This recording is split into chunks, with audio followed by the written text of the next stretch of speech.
Fala, meu segurado, seja bem-vindo aqui ao programa Saber Direito da TV Justiça. Estou aqui muito feliz de continuar com a sua presença, com a sua participação e vamos continuar nessa análise da jurisprudência do Supremo Tribunal Federal em matéria previdenciária. Tudo aquilo que com repercussão geral, ele já bateu o martelo, a gente já sabe que o entendimento é esse, beleza? Nessa segunda aula, a gente vai pegar dois temas, a gente vai se debruçar sobre dois assuntos que são muito relevantes.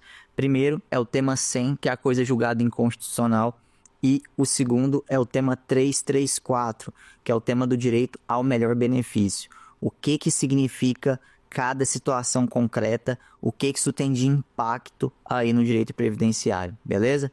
Então vamos começar agora com o tema 100 da coisa julgada inconstitucional. Só para a gente contextualizar a relevância desse tema, sei que alguns de vocês podem estar se perguntando: professor, mas isso não é direito processual, isso não está ligado mais à constitucional, onde é que o direito previdenciário entra nisso? E para te responder, eu vou trazer alguns dados do Justiça em Números. Justiça em Números, que foi divulgado pelo CNJ em 2024, ele apresenta que direito previdenciário, ele representa 1.841.886 processos somados. Vale dizer, é gigante o número de processos que estão sendo demandados nos juizados especiais federais.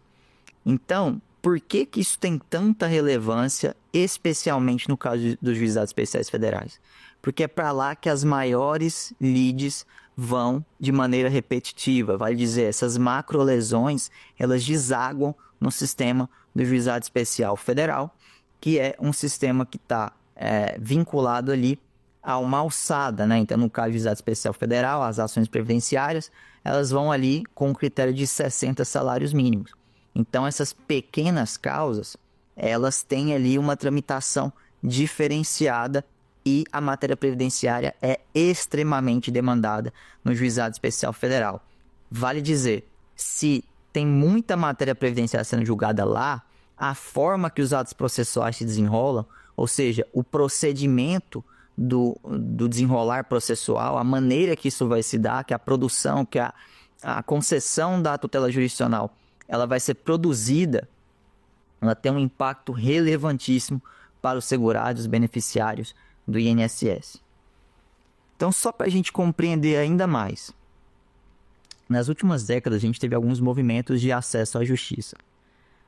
Tivemos em 99, com a Lei 9.099, a criação dos juizados especiais cíveis, que prevêem ali uma alteração no procedimento, na forma que os atos processuais são praticados, com a finalidade de poder prestar uma jurisdição mais célere, mais adequada para conflitos de baixa monta.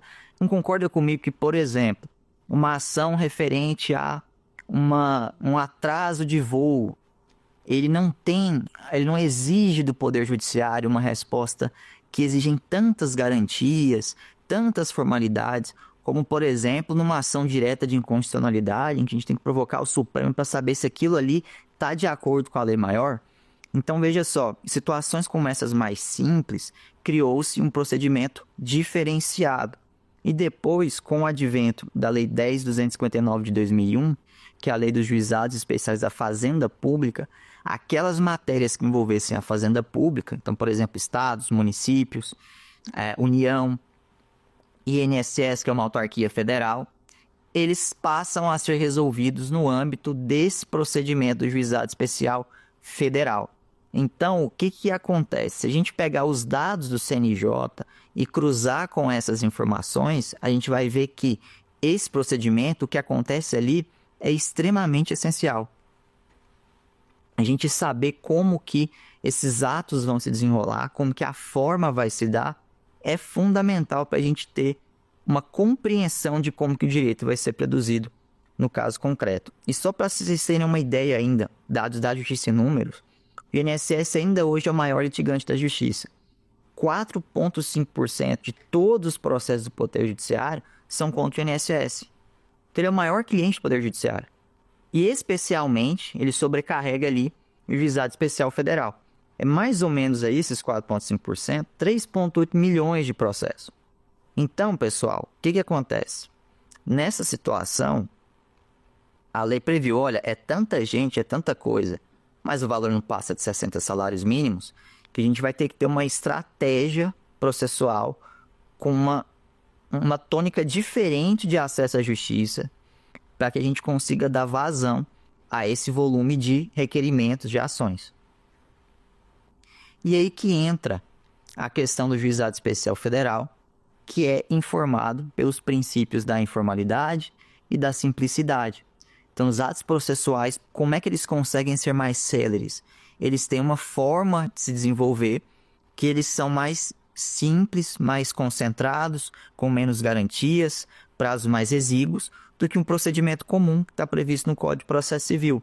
Então, presume-se pela lei que se uma controvérsia tem até 60 salários mínimos, ela é capaz de exigir do Poder Judiciário, ela tem um condão de exigir uma resposta um pouco diferente, mais simplificada. E é aí que entra o Juizado Especial da Fazenda Pública. E aí, pessoal, uma das questões que altera-se nesse procedimento é a da coisa julgada. Por quê? A coisa julgada, ela está no contexto de segurança jurídica. Ela é uma garantia constitucional prevista no artigo 5º da Constituição Federal, inciso 36, em que se diz que uma lei nova não vai violar ato jurídico perfeito, nem a coisa julgada. Mas o que se diz aqui, né? Não prejudicará o direito adquirido, o ato jurídico perfeito é a coisa julgada. Mas o que a gente entende sobre coisa julgada? Qual que é o conceito dela? A coisa julgada é da preclusão máxima do processo. Professor, o que isso quer dizer? O termo está muito complicado. É o seguinte, imagine que esses milhões de segurados que foram para a justiça, eles possam a qualquer momento reabrir uma discussão. Imagine que eles percam o processo, eles falam, eu vou entrar com outro de novo, vai para outro juiz. Mas pedindo a mesma coisa, com a mesma controvérsia, a mesma aposentadoria com os mesmos documentos. Imagine, hipoteticamente, que isso fosse possível. Pessoal, a gente ia conseguir ter paz? Não ia. Porque a qualquer momento você ia ficar ameaçado com um processo. Imagine uma situação trabalhista também. O empregado perde o processo dentro do trabalho, aí ele fala, não, eu vou entrar com essa ação de novo, e de novo, e de novo, e de novo. Não tem nada que contenha essa repetição de ações. Será que o Poder Judiciário, nesse contexto, ele cumpriria com a sua missão, confiada pelo Constituinte, que é de pacificar as relações, ou seja, trazer estabilidade, trazer previsibilidade às relações, ou seja, eu defini que aquilo que foi decidido não pode ser alterado? É isso que a coisa julgada faz. Ela é uma garantia que permite que aquela decisão que foi tomada, ela seja considerada imutável e inalterável, seja porque transcorreu o decurso do tempo, porque tinha um recurso para você discutir, seja porque todos os recursos acabaram e não tem mais o que fazer, tem que aceitar a decisão. Então, quando um processo transita em julgado, ou ele tem a autoridade de coisa julgada, quer dizer que essa decisão ela tem essa qualidade de efeitos, ou seja, ela é capaz de ser oponível a terceiros dizendo o seguinte, olha, nessa relação aqui, essa pessoa estava certa e ela tem esse direito, passando-se aí para uma fase de cumprimento de sentença para receber esse direito, que é um outro momento processual. Mas a coisa julgada, ela tem esse efeito de dar estabilidade e previsibilidade nas relações, impedindo que elas se perpetuem no tempo, causando insegurança entre os cidadãos. Pois bem, então, quando a gente fala que teve um processo que transitou em julgado, o termo quer dizer isso, que está coberto por esse manto, tem esse termo também na doutrina, está coberto pelo manto da coisa julgada, ou seja, tem uma coisa ali protegendo que torna aquilo ali inalterável, né? Por conta de, seja não tem mais recurso, não tem mais prazo cabível, é imutável aquilo que foi decidido. Agora, eu te pergunto, você acha que é indiscutível para sempre? Então, beleza. A gente tem ali um processo que transitou em julgado. E aí, nesse processo, eventualmente eu vejo alguma situação que o juiz era corrupto. Mesmo assim, eu sabendo que houve uma injustiça, é tão forte esse efeito, é tão forte essa qualidade, que ele me impede de discutir qualquer situação? Só é evidente que não. nenhuma garantia ela é absoluta, por mais protegida no ordenamento jurídico que a gente tenha. E mesmo o princípio da segurança jurídica, que é assim, um princípio basilar do Estado Democrático de Direito, a gente só consegue se organizar em sociedade se a gente tiver segurança jurídica, por isso que ele é tão sensível, por isso que a gente tem que ter muita atenção e cobra uma atuação coordenada dos três poderes, legislativo, executivo e judiciário. Eles têm que ter uma atenção muito grande, porque ele tem vedações de atuação de forma que cause insegurança, instabilidade nas relações sociais.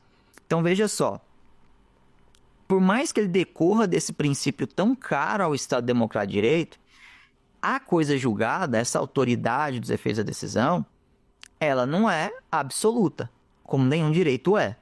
Então, em algumas situações específicas, a própria lei prevê que você possa desconstituir a coisa julgada, ou seja, rescindi-la de forma que você reabra aquele caso para ter uma nova decisão. Claro, se dá em situações muito específicas e muito graves. Vamos ver algumas aqui. Por exemplo, lá no artigo 966 do CPC, vai dizer que cabe a ação rescisória no prazo de 2 anos. Esse é o meio cabível padrão no procedimento comum para fins de rescindir a coisa julgada. Da decisão de mérito, por exemplo, na situação de obtiver o autor posteriormente ao trânsito em julgado prova nova cuja existência ignorava ou de que não pôde fazer uso capaz por si só de lhe assegurar pronunciamento favorável. Olha que interessante aqui, eu tenho um caso que exemplifica muito bem e que vai ficar claro quando que a coisa julgada pode ser rescindida. Isso aqui foi de uma colega advogada que atuou. E ela me contou o seguinte caso. Era um caso de acidente de trabalho em que um motorista ele se envolveu num acidente de trânsito. Só que esse acidente de trabalho ele aconteceu em outro estado, foi no Rio Grande do Sul. Bem, nessa situação, os advogados, que eram lá de Goiás, tiveram a defesa no processo, beleza, só que não tiveram acesso na época ao exame de alcoolemia e ao que tinha decidido ali, o que tinha investigado na delegacia de trânsito. Então, olha só, o processo tramitou na Justiça do Trabalho, que o contrato tinha sido estabelecido na jurisdição ali competente de Goiânia. E nessa situação, esse processo tramitou e a empresa perdeu. A empresa foi condenada a custear ali as indenizações decorrentes disso como um acidente de trabalho. Posteriormente, teve-se a ideia de buscar a delegacia para descobrir se lá tinha o exame de alcoolemia. Porque, veja só, já tinha um indício que ele estava em alta velocidade. Essa informação exigia no processo. Mas o inquérito não tinha sido liberado a tempo no processo anterior, no processo que a empresa foi condenada. Então, eles foram até a delegacia competente que investigou e descobriu que tinha um exame de alcoolemia alto. Ou seja, aquela responsabilidade civil que era objetiva do empregador até então, foi possível discutir se não haveria uma culpa exclusiva da vítima, porque estava dirigindo um caminhão e esse caminhão, ele ali com álcool no sangue, ele estava se colocando em risco, colocando terceiros em risco. Então, a empresa não tem como controlar que a pessoa não cumpra uma norma. E isso foi discutido numa ação rescisória. E esse é um exemplo para você ver que em algumas situações é tão grave o que foi decidido que a lei até permite que você o reveja. Esse é um exemplo do inciso 7, quando se tem acesso a um novo documento que antes não teve como ter acesso e que pode garantir um outro resultado para o processo. Agora, pessoal, perceba, 2 anos depois você tem essa possibilidade de fazer isso. Só que não são só as situações que o 966 do CPC estabelece. Por qual razão? Criou-se também na doutrina a ideia da coisa julgada inconstitucional. Professor, o que é a coisa julgada inconstitucional? Imagine que essa sentença transitada em julgado, ela declara ali uma situação que depois o Supremo Tribunal Federal, controle concentrado em controle difuso, mas ele define que é incompatível com a Constituição Federal. Ou seja, aquela interpretação dada, ela não corresponde a uma harmonia com a Constituição Federal, que tem uma força normativa muito maior e que tem uma supremacia ali na sua interpretação. Nessa situação, se um processo transita em julgado e o Supremo Tribunal depois ele descobre que aquilo ali era uma interpretação diferente, né? Ou seja, ele dá A sentença diz A e o Supremo diz não A. Nessa situação, eu poderia rescindir a coisa julgada? Pela ideia da coisa julgada constitucional, por meio dessa instituição, é possível que você desconstitua essa situação. Por exemplo, imagine um servidor público que ele teve ali um direito funcional reconhecido em sentença, ela transitou em julgado. Aí, um ano depois, uma repercussão geral é julgada no Supremo, uma ADI, e aí o Supremo bate o martelo e fala, olha, esse direito funcional não é devido, essa interpretação é incompatível com a Constituição Federal. Ou então ele fala, olha, a lei que estava sendo discutida lá, ela é constitucional, então não tem direito funcional nenhum. Mas enfim, ele diz o contrário do que a sentença disse. Nessa situação, caracteriza a coisa julgada inconstitucional, podendo ser alegada para fins de rescindir a coisa julgada. Agora, se a gente for lá no artigo 535 do CPC de 2015, ele vai trazer as hipóteses em que a pessoa pode impugnar a execução. Ou seja, transitou em julgado, começou a fase de cumprimento de sentença, e nessa fase de cumprimento de sentença, ele pode alegar algumas defesas. A Fazenda Pública, em específico, no item 3, disse o seguinte, que ela pode alegar inexequibilidade do título ou inexigibilidade da obrigação se considerasse, o título executivo judicial fundado em lei ou ato normativo considerado inconstitucional pelo Supremo Tribunal Federal, ou se for fundado em aplicação e interpretação da lei do ato normativo tido pelo STF como incompatível com a Constituição Federal, em controle concentrado ou difuso. E aí é o seguinte, se foi proferido esse entendimento antes do trânsito em julgado da fase de conhecimento, então antes da sentença ser proferida, você pode na fase de execução falar, olha, isso aqui é inexigível, porque o Supremo decidiu decidiu contrário e traz a consequência de que esse entendimento aqui transitou em julgado de forma errada, de forma errônea, incompatível com o que o Supremo decidiu. Se passar do trânsito em julgado, ou seja, o Supremo decidiu depois de que já foi proferida a decisão, aí caberá a ação rescisória. Mas veja só, pessoal, isso no procedimento comum. A gente viu aqui no início da aula que tem um procedimento diferenciado para os processos que a gente considera ali pequenas causas, que é o âmbito dos juizados especiais. E a Lei 10.259 de 2001, que é a do Juizado Especial Federal, ela permite a aplicação subsidiária das regras da Lei 9.099 de 95, que, por sua vez, diz no artigo 59 expressamente que é vedada a ação rescisória no âmbito do Juizado Especial Cível. Então, nos termos da Lei 9.099, no seu artigo 59, não pode ter ação rescisória em sentença que transitou em julgado no juizado. E aí, o que é a situação? Será que, mesmo nessa situação em que a gente configure a coisa julgada inconstitucional, não teria uma maneira de adequar o entendimento, adequar aquela situação jurídica ao que o Supremo definiu como correto? E veja só, o caso concreto foi o seguinte, teve uma revisão de um benefício de pensão por morte, esse era o pleito, de forma que pleiteou-se as diferenças em decorrência de uma alteração de alíquota que teve na pensão por morte com a Lei 9.035 de 99. A sentença foi favorável, transitou em julgado e depois o Supremo, no recurso ordinário 415.454 e no 416.827, reverteu esse entendimento dessa diferença ser devida, ou seja, configurou-se ali uma situação de coisa julgada inconstitucional. Só que, como o processo tramitou no Juizado Especial Federal, ficou essa pergunta. Pode alegar isso ali na fase de impugnação ao cumprimento da sentença como o INSS fez?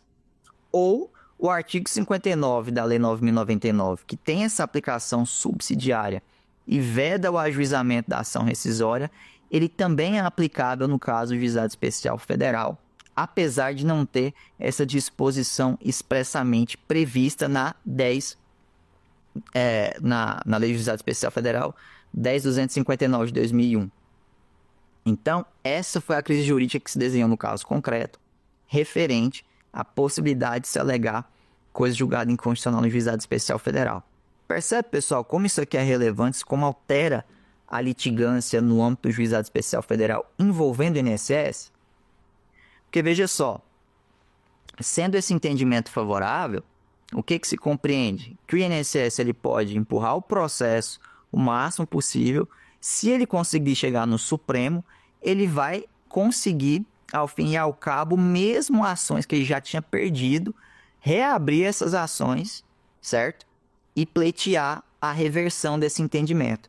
Então veja que é uma questão muito impactante, considerando a quantidade de processos que tem no Juizado Especial Federal, envolvendo a Fazenda Pública, que também é top litigantes lá no juizado, com certeza isso tem um impacto muito considerável nos processos. E aí, o que aconteceu no caso concreto? A sentença foi procedente, né? Mandou o INSS revisar o benefício, transitou em julgado e foi para a fase de cumprimento de sentença. Na execução, o INSS apresentou uma impugnação ao cumprimento de sentença baseada no antigo artigo 741 do CPC de 73, que tinha redação semelhante a essa que a gente viu aqui do artigo 535. Basicamente, fala sobre a coisa julgada inconstitucional e a possibilidade de rescindir a coisa julgada. Então, o que o INSS ele pleiteou nisso aqui? Falou, olha, tem uma violação à segurança jurídica e tem uma violação ao princípio da isonomia. Por qual razão? Porque a gente tem a possibilidade de ter dois servidores públicos, por exemplo, no mesmo órgão, em que um teve o trânsito em julgado e o outro não, e que, por conta de critérios econômicos, por assim dizer, ou seja, de quanto que vale o direito de cada um, a gente aplica o entendimento do Supremo em um e em outro não, e perpetua uma situação jurídica que já foi declarada inconstitucional e incompatível com a Constituição Federal. E aí o que muito se argumentou aqui foi a força vinculante das decisões. Bateu-se muito nessa tecla. Olha, tem que dar privilégio aos precedentes vinculantes que emanam do Supremo, que interpretam a Constituição Federal. Porque eles têm um peso maior, têm uma força maior, inclusive suficiente para relativizar ou rescindir a coisa julgada. Esse processo chegou no Supremo Tribunal Federal, no recurso extraordinário 586068 do Paraná. Teve repercussão geral reconhecida em 13 de 6 de 2008 e a relatora foi a ministra Ellen Grace. Deu-se parcial provimento ao recurso do INSS por maioria. Quem abriu a divergência foi o ministro Gilmar Mendes, foi seguido pelos seus pares, vencidos apenas a ministra Rosa Weber, a ministra Carmen Lúcia e o ministro Edson Fachin. A fixação da tese, por um outro lado, ela foi por unanimidade. E o que prevaleceu aqui? O que a gente destaca dos fundamentos da decisão da divergência ali do ministro Gilmar Mendes? O que ele quis dizer? Independentemente da forma que se ocorra, sem processo objetivo, subjetivo, controle abstrato, controle concentrado, controle difuso, o que importa é o seguinte: se o Supremo pronuncia que essa é a interpretação constitucional, ela tem que ser seguida por todos os órgãos do Poder Judiciário, inclusive por razões de segurança jurídica. É pensar, a gente não pode admitir, sob o argumento da segurança jurídica, na visão do Supremo Tribunal Federal, forte no que prevalece na divergência do ministro Gilmar Mendes, que uma situação que a gente sabe que ela é inconstitucional, que a gente sabe que a interpretação ela é inválida, ela se protraia no tempo, criando uma situação anti-isonômica, ou seja, uma pessoa que às vezes está no mesmo órgão público, igual o exemplo que a gente acabou de falar, ela vai ter direito a um benefício e a outra não, por uma razão de que o momento processual ali variou. Então, é possível de ser seguido no Juizado Especial Federal, mas não é possível de ser seguido na Justiça Comum. Então, veja, por conta do procedimento, você alterar o entendimento do Supremo é algo que não prevaleceu. O Supremo entendeu que isso não pode acontecer. Tem-se que privilegiar, em detrimento da coisa julgada, a interpretação que é dada pela Suprema Corte. Então, veja, pessoal, na divergência do ministro Gilmar Mendes, ele propôs que fosse possível ajuizar a ação rescisória no âmbito do Juizado Especial Federal. Mas prevaleceu os fundamentos da divergência do ministro Barroso no tocante à fixação da tese. Ele fala que tem uma situação jurídica excêntrica. Na situação do procedimento comum, você tem como impugnar, no juizado, de jeito nenhum. Então, veja só, a solução que foi apresentada e que se seguiu é de separar a situação em duas. Se a interpretação do Supremo tivesse sido dada antes do trânsito em julgado da sentença no processo de conhecimento, na fase de conhecimento, Então, vai ser possível alegar a inexigibilidade do título por conta da situação em que há ali configurado uma coisa julgada inconstitucional. Agora, se passar de 2 anos, o que ele compreendeu foi o seguinte, que ele propôs e prevaleceu na tese. Não cabe uma ação rescisória no âmbito do Juizado Especial Federal. Por qual razão? Vedação legal expressa do artigo 59 da 9.099, que se aplica subsidiariamente à Lei do Juizado Especial da Fazenda Pública.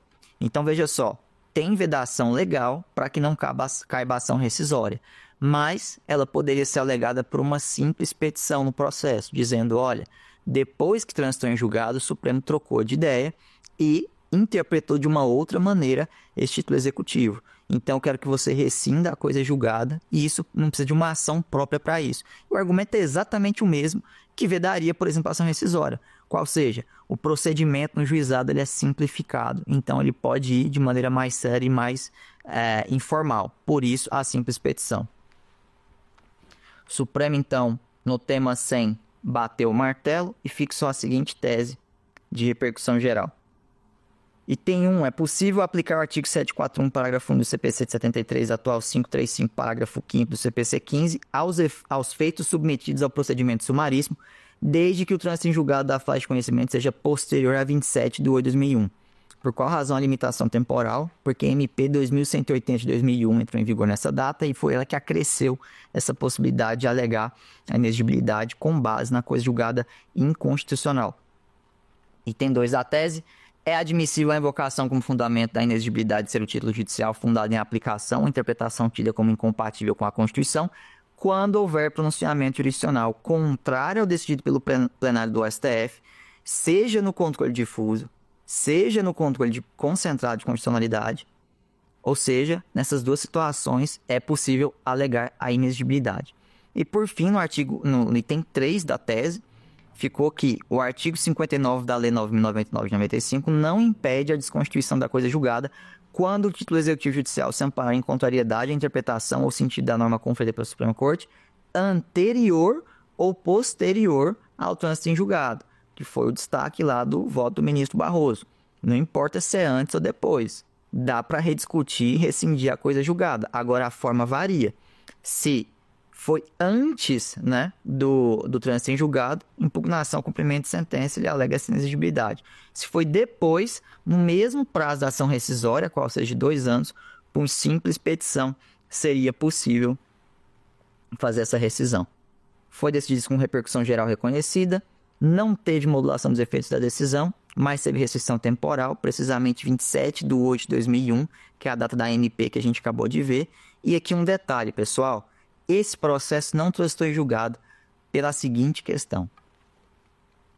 Se a gente lê a redação ali da tese fixada, a gente percebe que tem uma questão que ainda precisa ser esclarecida. Que é o seguinte. 2 anos contando o trânsito em julgado do quê? Porque olha só, imagina um servidor que teve um direito reconhecido na justiça, um direito funcional, uma progressão, por exemplo, e o processo transitou em julgado em 1º de janeiro de 2025. Só que aí, nessa situação, se a gente for ver a ação rescisória, se contar do trânsito em julgado, teria-se aí 2 anos para ajuizar, ou, na situação do Juizado Especial Federal, que a gente está vendo, 2 anos para apresentar uma petição, né, e rescindir a coisa julgada. É uma situação. Agora imagine que o Supremo julgou de novo essa questão por meio de um ADI lá em 2027.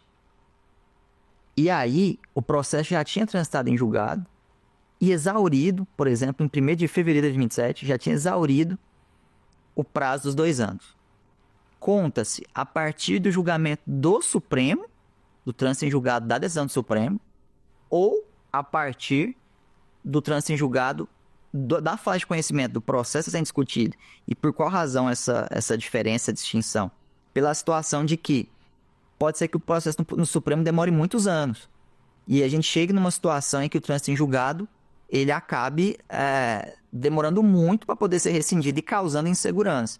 Então, esse foi um detalhe que o Supremo Tribunal Federal ainda não decidiu na data da gravação desse curso, mas que ele deve decidir muito em breve. Então, a gente vai ter uma ideia melhor de quando que vai poder ser rescindida a coisa julgada nessas situações. Pessoal, então em síntese, é isso que ainda vai ser definido, mas a gente já sabe que sim, a coisa julgada no Juizado Especial Federal, ela pode ser rescindida. O Supremo bateu o martelo sobre essa questão, sobre o mérito dessa questão. Agora vamos passar para a nossa próxima parte da aula, que é sobre o tema 334, direito ao melhor benefício.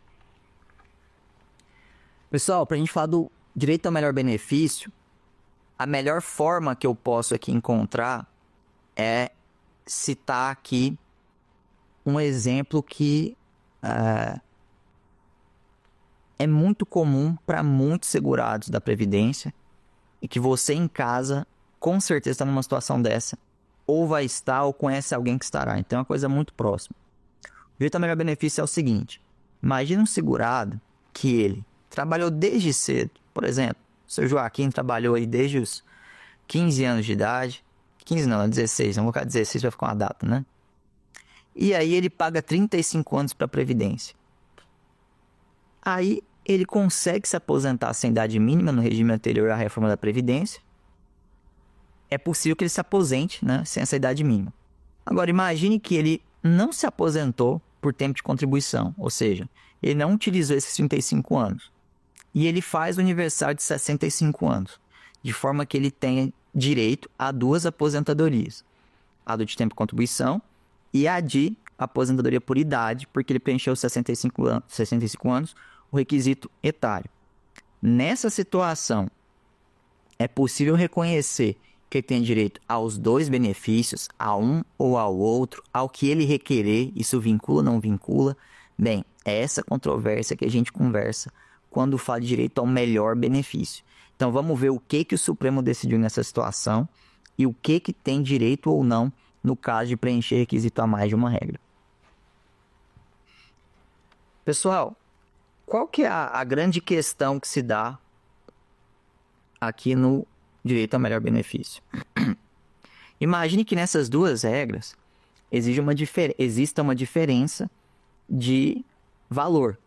Então, por exemplo, na primeira regra ele teria direito ali a R$2.000, e na aposentadoria por idade, na segunda regra, ele teria direito a R$1.500.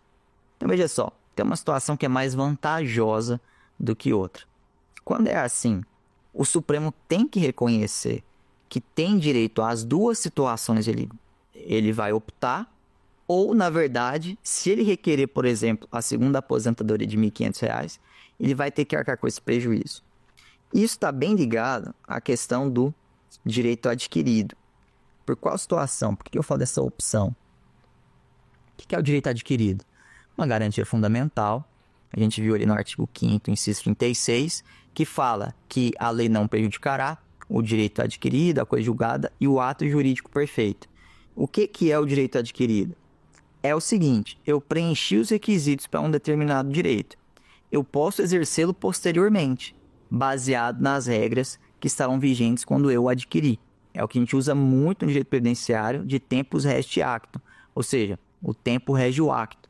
O ato você vai aplicar a norma jurídica que estava vigente na data do fato gerador daquele risco social que é coberto pela Previdência.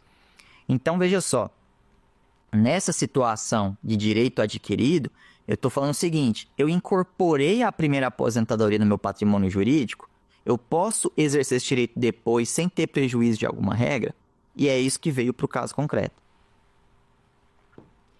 Se a gente pegar hoje, tanto o decreto 3048 de 99, quanto a Inspeção Normativa 128/22 do INSS, esse direito de opção já está consagrado. Porém, isso não era tão claro assim há um certo tempo atrás. Esse caso concreto é de 2008, e a situação era a seguinte: o autor tinha se aposentado em 1º de outubro de 1980, na finada aposentadoria por tempo de serviço. Só que ele já poderia ter se aposentado em outubro de 79. Então ele queria dizer o seguinte: olha, eu me aposentei aqui em 80, mas em 79 eu já tinha os requisitos preenchidos. Então o INSS ele tem que me dar essa aposentadoria e eu quero receber as diferenças. Então eu quero que o INSS reconheça que eu tinha esse direito em 79 e que eu tenho direito à renda que dava em 79 e as diferenças que eu deixei de receber por conta disso. E aí, veja só, o argumento é o direito adquirido. É dizer o seguinte, se eu preenchi os requisitos em 79, aquela aposentadoria, aquele benefício, ela está incorporada no meu patrimônio jurídico. Ou seja, se eu for um ano depois do INSS, ele não pode retirar de mim os efeitos que se eu tivesse feito esse mesmo exercício de direito lá atrás em 79. Ele tem que ver como eu estava em 79. E veja, a súmula 359 do Supremo já tinha falado sobre isso. Ressalvada a revisão prevista em lei, os proventos da inatividade regulam-se pela lei vigente ao tempo em que o militar ou o servidor civil reuniu os requisitos necessários. Ou seja, é a questão do direito adquirido. Agora, veja que isso contrasta com a situação do ato jurídico perfeito. Porque olha só, o ato jurídico perfeito é dizer o seguinte, aquilo que foi praticado em determinada data, o foi feito com base na legislação vigente, não tem nenhuma mácula. Então tem que ser preservado porque aquilo foi feito de maneira perfeita, de maneira correta, do jeito que a lei previa para ser feito. Então, veja que há um choque com a questão do direito adquirido. Porque o que se argumenta aqui? Se a pessoa só em 80 ela foi pedir para se aposentar, e ali o INSS seguiu a lei tudo bonitinho, também está ali em xeque a garantia do ato jurídico perfeito, porque o INSS seguiu a lei, aplicou o princípio da legalidade, observou os requisitos e deu a renda mensal de acordo com o que foi solicitado. Então, se por um lado tem o direito adquirido, por outro tem o ato jurídico perfeito. Bem, e aí nessa situação, no caso concreto, a crise jurídica é essa. Se já tinha preenchido os requisitos em 79, como ele requereu em 80, teria direito de aplicar as regras de 79, ou seja, a renda que ele teria direito em 79, e receber essas diferenças? Essa foi a grande questão. A sentença foi improcedente, baseada na questão do ato jurídico perfeito. Se ele exerceu o direito em 80, aplica o que estava na lei vigente em 80, e paciência, foi uma conveniência pessoal, foi uma consequência de ele escolher aquele momento para se aposentar. Se exerceu, é irretratável, ato jurídico perfeito, não tem o que falar nisso. Esse processo subiu para o TRF4, que negou provimento à apelação, dizendo o seguinte, que não era uma situação de regra nova com mais gravosa para dizer um direito à opção, porque, veja só, o direito adquirido está ligado a ter uma alteração legislativa e ela não atingir aquilo que foi incorporado ao seu patrimônio jurídico. E o que o TRF4 falou foi o seguinte, olha, não se trata de uma situação entre regra nova mais gravosa e uma regra anterior que você tinha direito. Você não tem uma opção para fazer nesse caso concreto. A situação é que você, por conveniência pessoal, quis se aposentar em um momento e não dá para você retroagir os efeitos financeiros disso. O segurado fez um recurso extraordinário, interpôs um recurso extraordinário devolvendo a questão para o Supremo, baseado que, mesmo na mesma lei, se ele preencheu em 79, ele teria direito àquela situação jurídica e, sendo o caso de ter uma renda mensal inicial maior, ele poderia pleitear as diferenças, inclusive com efeitos financeiros. Chegou no Supremo por meio do recurso extraordinário 630.501 do Rio Grande do Sul, foi cadastrado pelo tema 334, direito ao melhor benefício, repercussão geral reconhecida em 23/11/2010 e o julgamento foi em 21 de fevereiro de 2013, relatoria da ministra Ellen Grace. Provimento parcial ao recurso do segurado, ficaram vencidos os ministros Dias Toffoli, Carmen Lúcia, Ricardo Lewandowski e Gilmar Mendes. E qual foi a ideia que prevaleceu aqui na questão, que foi definida pelo Supremo? A ministra Ellen Grace falou o seguinte, olha, beleza, não estou discutindo efeitos financeiros, eu estou só discutindo o seguinte, ainda que ele não receba desde 79, o INSS é obrigado a olhar mês a mês qual que era a renda que dava maior. Se ele achar que uma maior anteriormente, beleza, ele tem o direito desde quando ele requereu esse direito do INSS. E realmente, o padrão, a regra, é que a data de início de benefício seja a data de entrada de requerimento, a DER, a DIB coincidindo com a DER, quando o segurado preenche os requisitos todos no momento que ele pede para o INSS o benefício. Essa é uma situação. Agora, o que ela quis dizer aqui é o seguinte, não é porque eu reconheço que pode ser que em 79 ele tenha um direito mais vantajoso, que ele vai receber efeitos financeiros retroativos. Eu só reconheço o seguinte, a situação jurídica, ele tem direito ao melhor possível. E se em 79 ele tinha uma situação melhor, o INSS é obrigado a reconhecê-lo. E aí veja-se que o ministro Dias Toffoli destacou uma questão interessante, baseada no ato jurídico perfeito. Ele que divergiu da relatora, falou o seguinte, olha, o INSS aposentou o cara do jeito que ele tinha para aposentar, direitinho de acordo com a lei. Não tem duas leis que alteraram a situação e ele já tinha incorporado direito a uma. Vou dar um outro exemplo também de direito adquirido.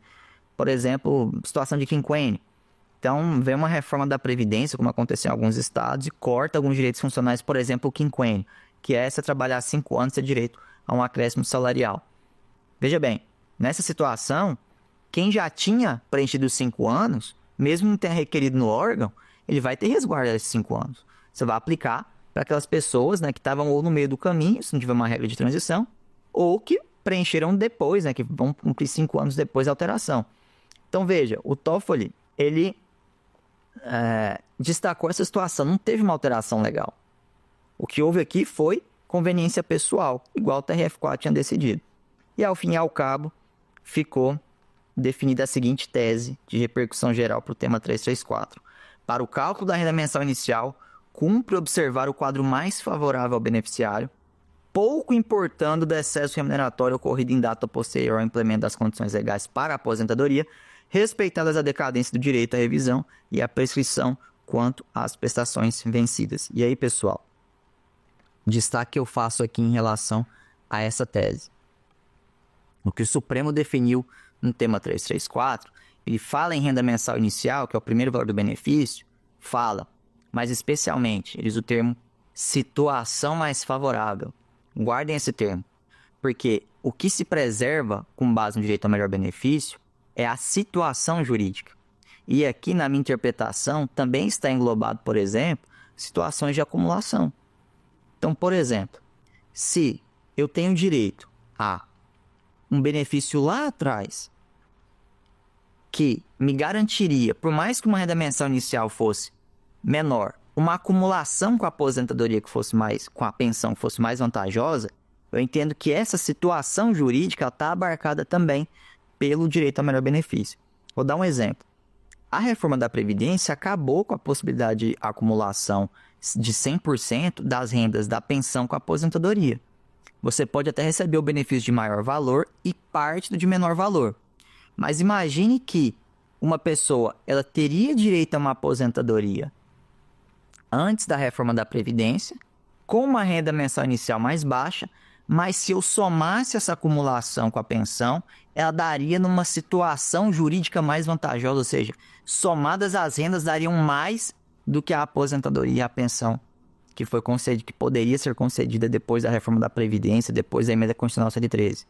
Nessa situação, como o Supremo fala em situação jurídica mais vantajosa, eu entendo que as partes das acumulações estão abarcadas também sobre o direito ao melhor benefício. E essa pode ser uma situação, às vezes, de seja uma revisão de benefício, no caso de se perceber um caso como esse que eu acabei de narrar, em que a acumulação vira um critério de situação jurídica mais favorável na hora de apurar a renda mensal inicial. Então, como efeito dessa decisão, a gente destaca aqui que foi julgado com repercussão geral, todos os processos que a gente está conversando têm essa característica, não houve modulação dos efeitos da decisão e transitou em julgado em 23 de nove de 2013. Vale dizer, não cabe mais discussão, o Supremo bateu o martelo no tocante ao direito ao melhor benefício. Então, essa mais uma tese foi fixada em repercussão geral e ela, pessoal, é um coringa. Eu digo que é um coringa porque em cada caso concreto vai ser possível avaliar se a pessoa tem direito ou não ao melhor benefício. Hoje até o INSS incorpora isso na sua instrução normativa,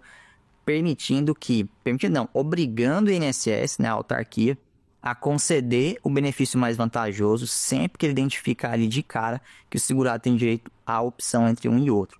Então, numa situação, por exemplo, que o segurado ele vai fazer esse requerimento sozinho que seja, e o INSS perceba, ele tem que chamar o segurado antes da concessão e falar se tem direito a esses dois aqui, opta pela situação que é mais vantajosa. Eu achei uma outra situação melhor que nem você viu.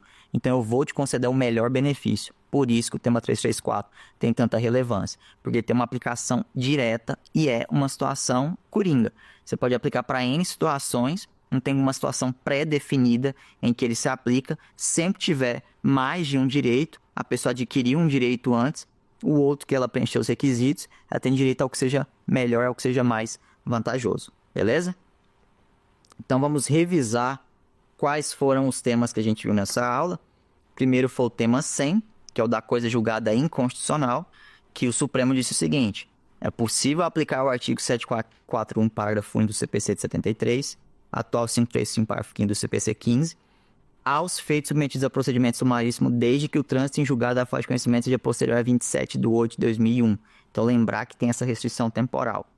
Outra questão: é admissível a invocação do fundamento da inexigibilidade do título judicial, fundado em aplicação e interpretação tida como incompatível com a Constituição Federal, quando tiver um pronunciamento jurisdicional contrário ao que foi decidido pelo plenário do Supremo, seja um controle difuso, seja um controle concentrado de constitucionalidade. Então, veja, o Supremo não restringiu uma discussão que tinha aberto na doutrina que, em controle difuso ou concentrado, varia se pode ou não alegar uma coisa julgada inconstitucional. O Supremo afastou essa discussão e, nas duas situações, é possível que se reconheça essa situação de rescindir a coisa julgada. E lembrando, o que houve aqui no item 3 foi uma separação de períodos. Sempre vai poder rescindir a coisa julgada. O que muda é se o trânsito em julgado da sentença que está sendo rescindida se deu antes ou depois da decisão do Supremo. Se o Supremo julgou antes da decisão, então foi antes de ser julgado, no cumprimento de sentença, basta a Fazenda Pública alegar que tem ali um título inexigível que está sendo executado. Se dito contrário, se foi depois que houve o julgamento do Supremo, se já tinha um trânsito em julgado dessa sentença que se busca rescindir, em 2 anos, por simples petição do processo, é possível fazer aí a revisão desse processo no sentido de aplicar o precedente do Supremo. E por fim, a gente acabou de ver o tema 334, para o cálculo da renda mensal inicial, cumpre observar o quadro mais favorável ao beneficiário, pouco importando dessa remuneratória ocorrida na posterior ao implemento das condições legais para a aposentadoria, respeitadas a decadência do direito, a revisão e a prescrição quanto às prestações vencidas. Reitero mais uma vez, o quadro mais favorável. Quadro mais favorável é situação jurídica. Então, o tema 334 tem essa abrangência, tem essa possibilidade quase que restrita de aplicação e pode salvar muitas situações no caso concreto. Vamos então agora para o quiz, para a gente conseguir fixar os entendimentos que a gente viu na aula. João, segurado de 65 anos e com 34 anos de tempo de contribuição, decide se aposentar em 13 de 12 de 2020. O INSS, na concessão da aposentadoria, deverá: alternativa A, indeferir, pois ele não preenche o requisito de idade mínima. Alternativa B, aplicar as regras da emenda constitucional 103 de 2019, pois o requerimento é posterior a 13 de 11 de 2019. Alternativa C, aplicar as regras da emenda constitucional 103 de 2019, pois o requerimento é posterior a 13 de 11 de 2019, ressalvar direito às regras anteriores à emenda constitucional 103 de 2019. Ou alternativa D, indeferir, pois ele não preenche 35 anos de tempo de contribuição. A alternativa correta é a alternativa C. Por qual razão? A alternativa A, pessoal, fala que o INSS vai ter que indeferir porque ele não preenche o requisito de idade mínima. Mas ele tem 65 anos de acordo com o enunciado. Por isso que ela está incorreta. A alternativa B diz que vai ter que ser aplicado as regras da emenda constitucional 103 por conta do requerimento ser posterior. É exatamente o contrário do raciocínio do direito adquirido. Vale dizer, não é porque ele exerceu depois um direito que ele já tinha que ele vai ter a aplicação das novas regras. Pode ser que essa situação dele anterior seja mais vantajosa e esteja resguardada por esse instituto. E a alternativa D está incorreta porque diz que ele não preencheu 35 anos de contribuição e deveria indeferir. Só que o INSS tem que considerar que ele já preencheu também o requisito da aposentadoria para idade. Então, como ele tem ali 65 anos e 34 anos de tempo de contribuição e supera o requisito que é necessário pelas regras vigentes da emenda constitucional 103, que é 20 anos de tempo de contribuição, no caso dele que estava filiado antes, 15 anos de tempo de contribuição, ele pode ter até um cálculo pior do que se tivesse com 35 anos. Porém, não pode ser indeferido o benefício, razão pela qual a alternativa D está incorreta e a alternativa C, por exclusão, é a correta.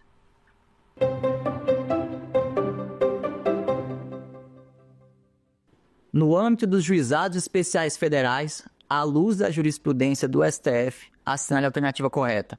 Alternativa A, é possível ajuizar a ação rescisória quando o título executivo estiver divergente da interpretação dada à norma pelo STF em controle concentrado ou difuso. Alternativa B, é possível ajuizar a ação rescisória quando o título executivo estiver divergente da interpretação dada à norma pelo STF apenas em controle concentrado. Alternativa C, não é possível ajuizar a ação rescisória, mas é possível desconstituir a coisa julgada por simples petição nos 2 anos subsequentes ao trânsito em julgado. E a alternativa D, não é possível ajuizar a ação rescisória, mas é possível desconstituir a coisa julgada por simples petição apenas no caso de a sentença ter transitado em julgado antes da interpretação dada pelo STF. A alternativa correta é a alternativa C. Vamos ver o porquê. Na alternativa A e na alternativa B, você já pode excluí-las de cara, porque diz que cabe a ação rescisória. Então, veja, inicialmente, essa era a posição do ministro Gilmar Mendes. Porém, ele passou a seguir ali a divergência da tese do ministro Barroso, que fixava não ser cabível a ação rescisória. Como a alternativa A e a alternativa B, elas divergem do que foi definido no tema 100, na tese fixada no tema 100, então, elas estão incorretas. A alternativa D, por sua vez, a incorreção dela está ligada ao fato de que ela fala que apenas no caso de a sentença ter transitado em julgado antes da interpretação da pelo STF, é que é possível desconstituir a coisa julgada. O que não é verdade. A gente sabe que foi preservada essa possibilidade antes e depois do trânsito em julgado. E aí, variando se alega a inexigibilidade do título ou se por simples petição pede-se a rescisão da coisa julgada. Vamos para a próxima questão agora, o quiz número 3. De acordo com o entendimento vinculante do STF, o direito ao maior benefício. Alternativa A, permite ao segurado usar regras revogadas e regras vigentes para aumentar o valor do benefício. Alternativa B, obriga o INSS a aplicar a regra vigente na data em que os requisitos do benefício foram implementados.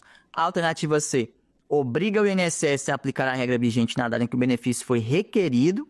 Ou alternativa D, obriga o INSS a conceder uma opção entre 2 benefícios se o segurado tiver direito a ambos.